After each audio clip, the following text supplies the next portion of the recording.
Profesi petani sangat dikenal dalam masyarakat kita. Menurut KBBI, petani berasal dari kata tani.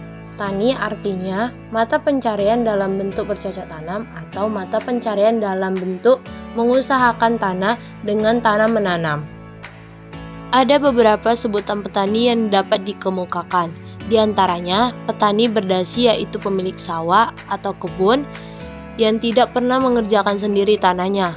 Lalu ada petani gurem, ialah petani kecil atau biasa memiliki lahan kurang dari 0,25 hektar. Lalu ada petani monokultur, adalah petani yang hanya menanam satu jenis tanaman.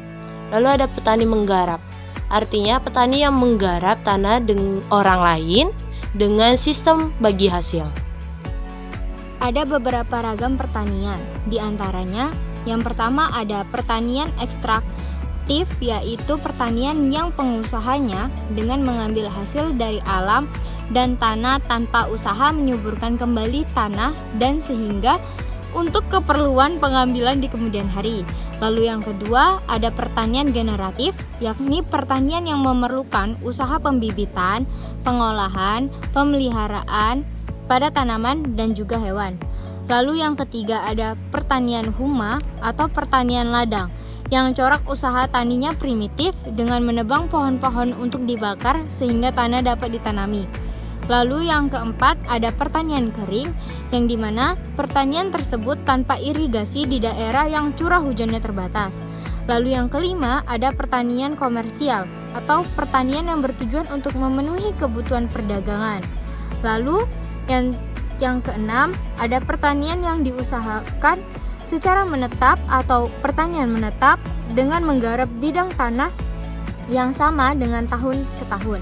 Lalu yang terakhir, ketujuh, ada pertanian monokultur, yaitu usaha pertanian yang satu jenis tanaman pada sebidang lahan.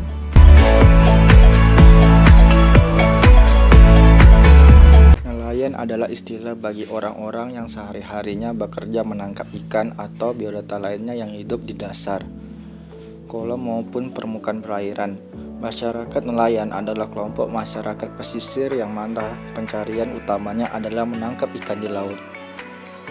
Kondisi masyarakat pesisir atau masyarakat nelayan di berbagai kawasan pada umumnya ditandai oleh adanya beberapa ciri seperti kemiskinan, keterbelakangan sosial budaya, rendahnya sumber daya manusia. Seorang atau sekelompok nelayan biasanya menangkap ikan dengan menggunakan jala. Jala adalah alat untuk menangkap ikan yang berupa jaring bulat. Cara menggunakannya dengan ditebarkan ke laut. Namun, semakin majunya teknologi dan pengetahuan, para nelayan juga semakin berkembang. Oleh karena itu, profesi nelayan sudah dibedakan menjadi dua, yaitu nelayan modern dan nelayan tradisional. Karakteristik masyarakat nelayan. 1. Sistem pengetahuan atau warisan dari pengalaman empiris, yang dimana maksudnya mereka mendapat pelajaran untuk bernelayan secara turun-menurun.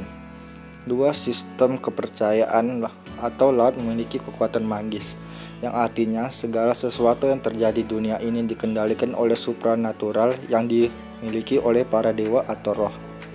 3. Peran wanita atau stabilkan ekonomi, yang dimaksud adalah untuk menutupi kekurangan ekonomi di keluarga.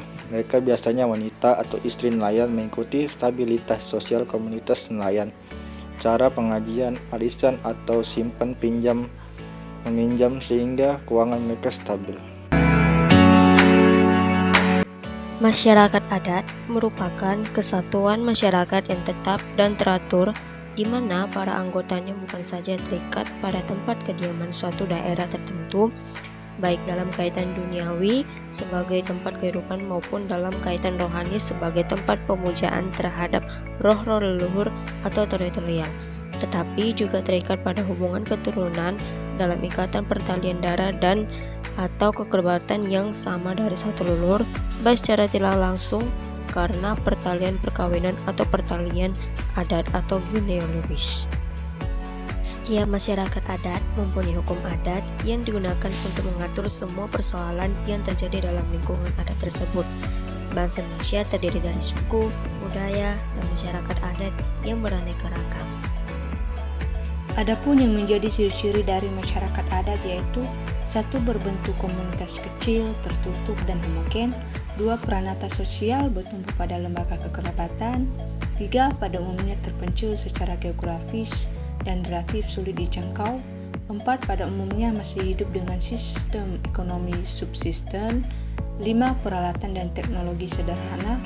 6. Ketergantungan kepada lingkungan dan sumber daya alam setempat relatif tinggi.